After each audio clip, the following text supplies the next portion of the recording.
How's it going, everybody? This is Jason Ostrowski, and welcome to another edition of the Everything Real Estate Podcast.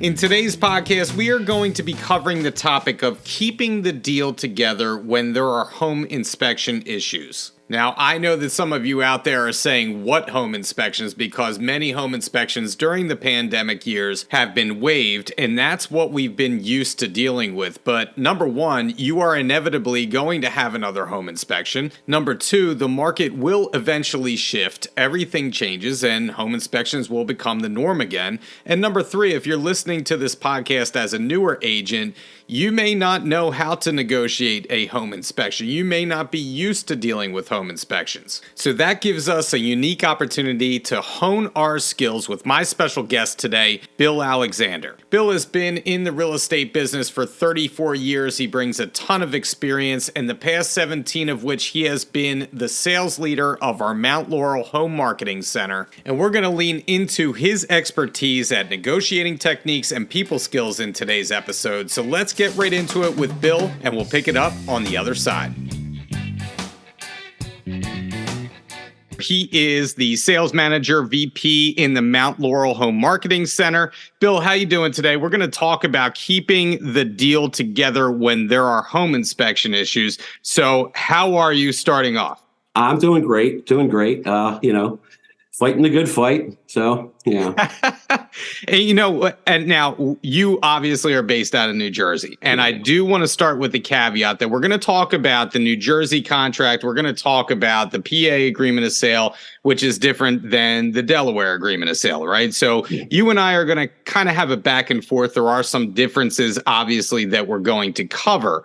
Okay. But it's important that we cover this topic because I feel like now more than ever, it is a lost art to keep a deal together when there are home inspections. We have a lot of agents that have started in the business during the pandemic when, at least in Pennsylvania, home inspections are scarce and have been for the past 3 years. Same in Jersey. Yeah. And so there is a large segment of agents out there who have no idea when it comes to keeping a deal together. Usually the hardest part of any contract is the home inspection, right? And getting through that portion of it. And it can really be a special skill or a realtor superpower for an agent who is really good at getting properties to the finish line when things look very bleak during the inspections. They're really a special breed of agent. So quite frankly, some are better at holding deals together than others. And I want to start by asking you, what do you think is the most important aspect of keeping a deal together when there are home inspection issues? I think the most important thing is setting the expectation for both the buyer and the seller. Too often we do not discuss what's going to happen within that paragraph of the home inspection. And I think if you set the expectation right up front, it'll be a lot easier. It'll save you a lot of hours negotiating, and it may save the deal. They've gone to the water cooler at work and here, and they've heard of someone saying, well, yeah, they wouldn't do my 99 request, so I walked away. So in the back of a buyer's mind, they're already thinking that if there's a problem, they can walk away. And the reality of that is we have a legally binding contract, and it does state what they can and can't ask for. But somehow or another, we've lost that interpretation. We in New Jersey, if you miss the commitment date, everybody's upset. Well, there's no such thing as a true commitment date till the money's there. But in a home inspection, we just act like it's not a part of a legally binding contract, treat it separately, and we're all off as renegades. And that's what happens. So setting that expectation with the buyer, extremely important. I know in today's market, you don't have a lot of time to sit down with a buyer because things are on the market and they're gone. I understand that. But at some point in time, you have to do some sort of a consultation with them, going through what they will be signing and keying in on the home inspection paragraphs that we have in paragraph 16 of the New Jersey contract. With the sellers, it's a lot easier because you're basically at a listing appointment and you can discuss it at that point, reference the paragraphs in the contract and tell them what they would be responsible for. Our contracts state that the seller is selling in an as-is state. The as-is state is considered all major mechanicals are in working order unless otherwise noted. That's what as is, the actual interpretation of that is not that way. They think that it says as is. So if there's any problems, they don't have to do anything, but they are responsible. And an as is state does mean that everything is working unless otherwise noted and disclosed. And so it's a little easier with the seller. You have that time at the listing appointment to go over things. And I've always told my agents, and I did myself, when you get into the middle of this home inspection and there's issues and they want this done or that done, think about this. It's best to work with the devil you know. So killing that deal and waiting for another offer to come in, you could get, you might get a couple more thousand, but suppose that buyer is a little bit more aggressive with the home inspection issues. And also on the flip side, as a seller, you now need to, in New Jersey anyway, disclose what problems were found in that home inspection. So why not deal with the devil you know? In a regular market, a normal market, you're not going to have 3 buyers lined up. So it could take you 2 or 3 months of your mortgage payments, this and that, when you could have spent $3,000 that month, been done with it, saved money and closed. So that's how we like to explain it to a seller. Yeah, I mean, a lot of that is the same in Pennsylvania in terms of setting that expectation, especially, I find on the buying side, first-time home buyers, I'm not trying to pick on them, but this is their first experience going through this. Yeah. So when a home inspection report comes back, immediately they want to ask for everything that's on the report typically, right?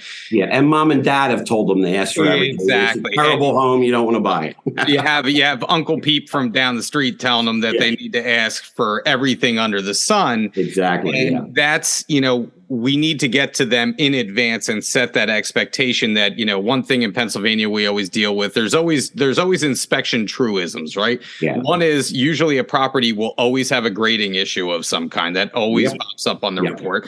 Your oven will have or not have an anti-tip bracket probably 99% of the time.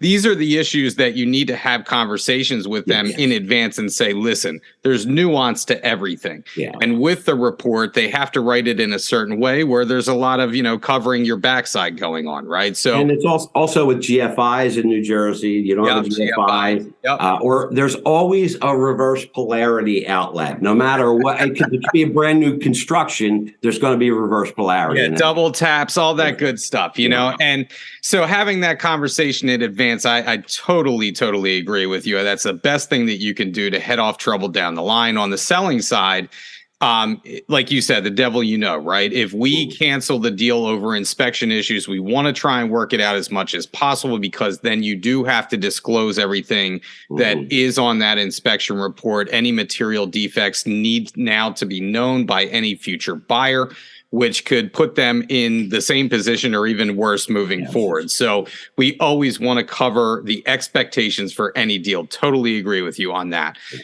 So I know in the New Jersey agreement of sale, it's different from the PA agreement of sale, which is different from the Delaware agreement of sale. So since you're in New Jersey, I want to talk about your New Jersey agreement of sale. What best practices should your agents apply with their own contracts in order to help hold the deal together when it comes to inspections in advance? Well, the first thing is, I'm kind of going back, regressing a second, is when you're setting the expectations with the sellers and the buyers, I always remind the agents, and I did it myself when I sold, that this is going to be a legally binding contract.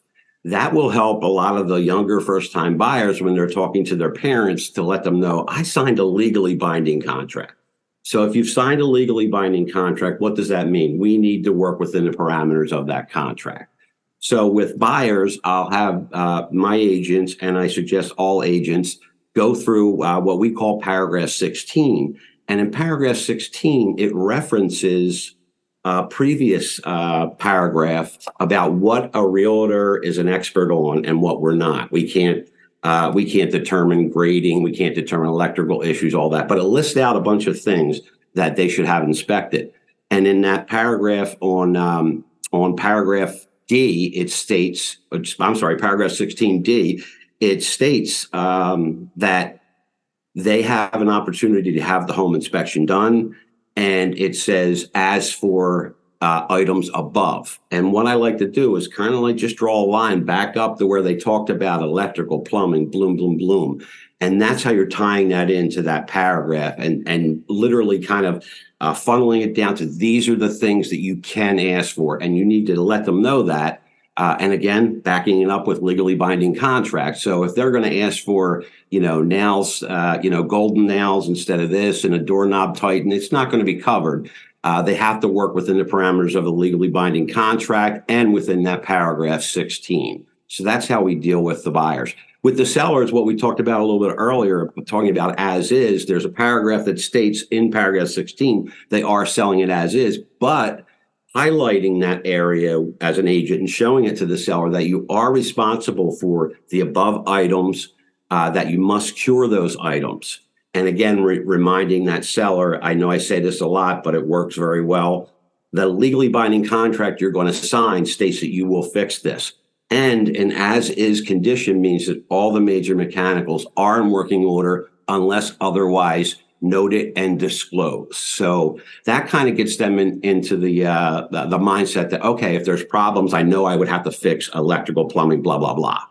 And also when you're with a seller, it doesn't really hurt to go over an estimated closing cost. I know that's a lost art anymore because everything's computerized, but you might want to maybe rip out an old one, write it down with a pen, and put in there some miscellaneous repairs that may be needed from home inspection. In the PA agreement of sale, it's pretty well specified in the inspection contingency section what the home inspection could possibly cover. There is a litany of things that you can do from there. And then there's all kinds of stuff, surveys, on-site septic, radon, all these good things, wood destroying insect, and you elect them or you basically waive them. The three factors that we usually see are the three common ones are the home inspection contingency, the radon, and wood destroying insect, but it can go well beyond that. I think, again, it comes down to setting that expectation because, do you need to have a survey on a property? Probably not 99 out of 100 times, but there are buyers out there that want to do that. And I think it comes back to having the conversation initially. In our contract, it is pretty well specified. I do like the way that they do things regarding the home inspection contingency itself. The home you state as is, right, in the New Jersey contract.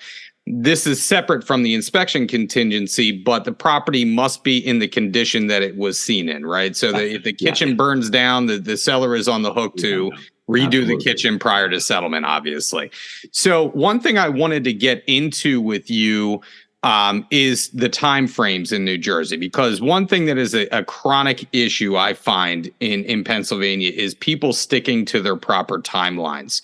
And so timelines are always so important to any home inspection contingency, yet we've all worked with co-ops and agents who have either completely missed their contract deadline or they dispute the dates that are in the timeline or where they may extend to. So what can we do as agents to make sure all parties are on the same page when it comes to our timelines for inspections? I coach the agents and tell the agents that as soon as you put the deal under contract, however you want to do it, you want to write it on a cocktail napkin, whatever. I would use my phone, put it in my calendar, put all the dates when they're happening. With the home inspection, we have a 14-7-7. So the buyer has 14 days from expiration of attorney review to supply a report and a request. And they are calendar days. They do not include any federal holidays. So as an agent, you need to make sure, more particular as a buyer's agent, you need to make sure you get it done in time. Then what the next thing is, the 7 is the seller has 7 days to respond to that buyer's request, whether they will or won't, or start negotiating with it. If they do not respond within 7 days, or if they respond saying we are not repairing anything, the buyer then has 7 calendar days in writing to notify the seller that they will be canceling the contract, making it null and void. So it's 14-7-7. Where we get in the problem with New Jersey is once you start negotiating back and forth, what they're going to do, what they're not going to do, and everything like that, that kind of confuses every agent and a buyer and seller. All right, well, when's that 7 days start for the buyer to say, I'm out of this? It doesn't start until the seller refuses to do what you are requesting. So they can come back and say, we'll do 1, 2, 3, but we won't do 4, 5, 6. Okay, fine. Here's my notice that I do want to make the contract null and void and want my money back. You're not doing the requested repairs that I had. But I find that gets very confusing for all parties involved. But you just got to remember 1477. And again, whether you're representing a seller or a buyer, make sure you mark it in your calendar, give yourself enough time. Home inspectors are not that busy now, but remember, there was a point they were backed up. You may have a great home inspector you want to use, and they can't work it within that time period, and you wait till 3 days before to call them. No, call them immediately as it's under attorney review. Book it tentatively for the buyer at that point, and that'll stop that also. Yeah. And what I also wanted to say is, and I've done this in the past, people don't realize, but we have some scrupulous home inspectors in our area. A home inspector goes out there and does a home inspection, and literally they're getting $500 to $700 for their home inspection. We have some in our area. You need to be careful. Make sure you're doing your due diligence. Every single first home, they find a lot of things wrong with it. The buyer, especially first-time buyers, fall in love with this guy. He's protecting me. He's protecting me. That deal dies. Now the home inspector is going to get another home inspection. So just be very careful of that. If you're a newer agent, talk to the senior agents around you. Find out what the reputable. I'm not talking about getting a home inspector that's going to get everything passes. No. But I'm talking about one that's not going to try to get a second inspection and scare the heck out of a buyer. And they do it more particularly with the first-time buyers. So be careful with that. Yeah, like you said, you have to ask around. You have to go to the people that have been there, done that before, ask for a recommendation. They're just like realtors out there. There are good ones, there are bad ones. Yeah, yeah. In PA, we're a little bit different. So obviously we don't have the attorney review that you do in New Jersey. Basically, day one of the inspection contingency will start the day after the execution of the contract. So if we execute today, day one would be tomorrow. And we have 10 days per the agreement of sale. Typically, default mode is you can adjust those days, but 10 days to have a home inspection, get the reports back, write up your what we call BRI or buyer's reply to inspection, give that to a seller. Now, I do want to mention, if we give that off to a seller, if we have everything wrapped up by day 5 and we hand that in on day 5, the seller will still have 5 days left plus their 5 days. So we go 10-5-2. Okay. So the 5-day review period from the seller doesn't necessarily start as soon as we hand it in. They have those extra days in your 10 days plus 5 days of their own to make any kind of decisions, get estimates, come back to you, what they're going to fix. They present that to you, and then you therefore have 2 days then to decide, take it or leave it, right? I think that's very clear. So we have problems with attorney review time periods. No one knows. You can ask one attorney, they'll say 5 o'clock. If it's signed on a Monday, it starts the next day, and the third day at 5 o'clock. You can have other attorneys who will say, I sent the disagreement letter, I faxed it or emailed it or scanned it to you at 11:59 at night. And it's very confusing here. Very confusing. Well, it seems clear, Bill, but the usually the dispute is about that kind of scenario, right? Where the buyers hand something in early and then they think, well, the seller only has 5 days from here, or that's where the confusion usually takes place. Yeah. And that's why I'm going over that. I do appreciate the agents that you get into business with that will, send you a timeline, right? And that you both agree on. After you go under contract, you agree on the dates that you're looking at, right? What's my 10th day? It has to be in by this point.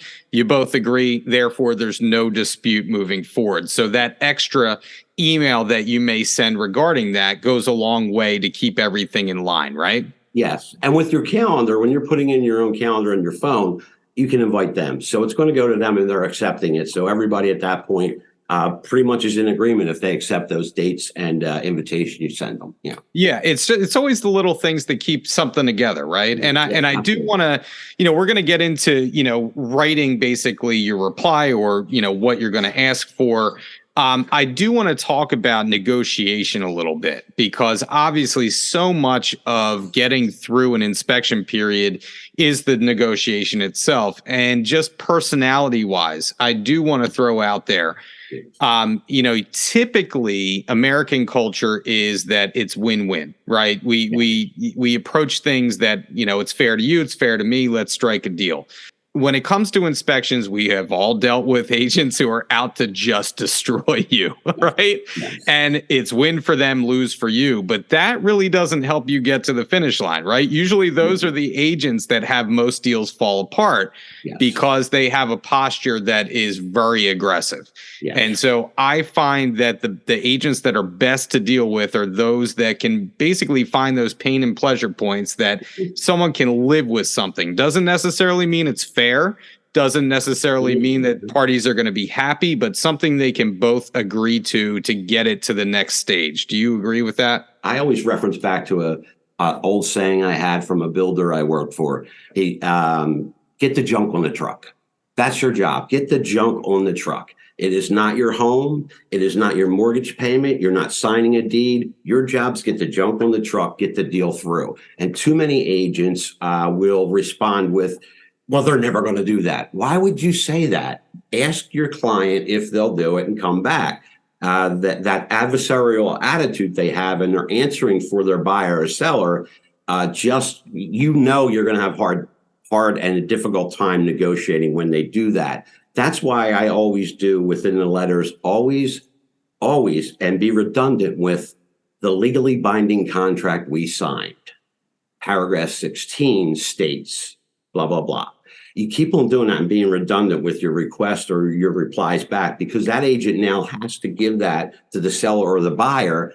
And the buyer saying legally binding, the agent's now going to have to reference a contract and show them it's legally binding, instead of saying, oh, no, the heck with that. We can go get another buyer, or we'll find another house. So it makes them reference the contract that's legally binding. And I think that kind of calms everybody down, and they start looking at it from a little bit less of an emotional point and more of a legality and contractual point. Yeah, and I want to go back and touch upon what you said a little bit earlier when you talked about that the agents we all deal with agents who are negotiating without the seller's permission, right? Yes. And there is nothing that drives me more nuts than that. I know. Because like you said, it's like they get their emotion involved in it, right? It should be an emotionless process for you, the agent. Yes. Your job is to take the request back to your client and let them make the decision. Sure, you can advise them. It's your job to advise them. But do not answer for your clients. And that does drive me up a wall, because that's the last thing that we should be doing as agents. So just wanted to point that out. That's a great point. I always try to tell my agents, there's no such thing as my buyer and my seller. The moment you say that, you put a division there, and now you don't have a connection with that agent. It's the buyer, the seller. And that one little statement makes things a lot easier, because the other agent knows that you could be working with them. And it's not your buyer against their seller. It's just little nuances like that would help you in negotiating. I couldn't agree with you more. I totally agree with that statement. I know that, I catch myself sometimes. Oh, yeah, my buyer, myself, right? We all do it, but it is true that the small little differences make the difference in these transactions. So we spoke about setting the expectation. We spoke about contracts, timelines. Now let's get into about writing a proper reply to inspection or repair request or change in terms addendum, buyer reply, whatever you would call it, where you're located in our footprint. Okay. Can you talk about some of the best practices when it comes to putting together a proper list of items of repair, and how to ensure the buyer and seller will be on the same page without any ambiguity involved? Yeah. Again, that goes back where we started with setting the expectations, talking about it being a legally binding contract, and showing them what they can and cannot ask for. So that should help you a little bit when this request letter starts to happen. In New Jersey, we don't have an addendum or anything. It's just the buyer writing an email, supplying parts of the home inspection, or just the condensed page with what's wrong, they supply that to the seller's agent and the seller, and they go from there. So everything's back and forth in email. So I wish we did have an addendum. It would make things life a little easier. But what I always say with the buyer's point of view, when they write that letter, you can guide them. You can't write it in New Jersey. You cannot do anything. You can't write it. You can't put your print to anything. They have to do it, but you can guide them. What they need to do, again, and I know it's very redundant, but it works excellently. I've had a couple of lawyers tell me great response letter, is saying that we're looking forward to closing on the home. We're very excited about it. But during our home inspection, several issues came up. As per our legally binding contract signed on such and such, and that became legally binding after 3 days, these are the following items we'd like addressed. And with each item that you're addressing, it could be, there's as per paragraph 16, plumbing, there is a leak in the kitchen sink. As per the legally binding contract, we would like that repaired. And you go on for that with what they have. But with the buyer, also throw in all the other things that was in that home inspection, but start off with stating, as per our legally binding contract, paragraph 16, the following items we will not be requesting because they are not covered under the legally binding contract. So you're letting the seller know these aren't covered. They were in the report. We're not asking for them because we legally can't. But up above, you're saying these are the things that we can legally ask for. And it'll force the agent, when they go over that letter, the seller's agent, to have to reference the contract. And they'll have to have that seller looking at the contract and looking at that paragraph to realize, yes, I am responsible for this. Because if not, you get a lot of sellers, especially in today's market, sellers agents who they don't care. There's going to be a buyer around the corner. You don't want that, because if your person really has legitimate requests, you want them taken care of. You want the deal done. But too many sellers agents are just, they just throw it to the seller and say, I'd say no, we'll put it back on the market right now in this market. But that will force the seller and the seller's agent to review the contract as they're looking at that request form and understand that they are contractually bound to certain things. Yeah, in PA, obviously, we do things pretty differently, I would say. We have our own addendums. We have the buyer reply to inspection. We have the change in terms addendum that, we essentially put the items that are agreed upon between buyer and seller. That's how we kind of bind everything together. But I do want to talk about how we actually write these addendums, because a lot of times I think there is in PA, we're left as agents writing this reply and are writing what we're going to ask for to be repaired. I like to use as much of the inspection report as possible. So, for example, you referenced going back to the terms of the contract. What I like to do when I'm writing whatever it is to be repaired is to be very specific based on that home inspection report. So I may say, per the home inspection report, page 9, seller shall repair, double taps and broken wires in the electrical box, blah, blah, blah, blah, blah, right? And just use the wording specifically that is in that inspection report. When it comes to, say, a structural issue, there may be a structural report. I would copy and paste some of that wording in that contract, because when you start applying your own language in PA and you are not a lawyer, that can only lead to bad things, right? So we want to use as much of the proper language as possible, copy and paste a lot of it that we can use in our addendums, make use of the addendums, because that's what they're there for. They're drawn up by lawyers. So we want to make sure to approach it the right way. I think when you get less detailed and you leave that space for interpretation, that's where problems are. So get very detailed, very specific in what you are asking for to be repaired. Does that make sense to you, Bill? Yeah, it does. And in New Jersey, unfortunately, we do not have to take what's agreed upon with the home inspection repairs and put it to an addendum form. That is not something that we need to do. And I also find that some sellers are like, well, it's reverse polarity, and I know how to fix that. So if the seller is going to be fixing something themselves, always make sure they're writing that response in. It will be done by the homeowner in a workmanlike manner. Because the last thing you want to do is have a buyer get to the table and the seller says, I fixed this, this, and that. And the buyer was expecting a contractor to fix it. So if the seller is doing some work themselves, make sure that that's within your negotiation and letting the buyer's agent and buyer know that they're doing it.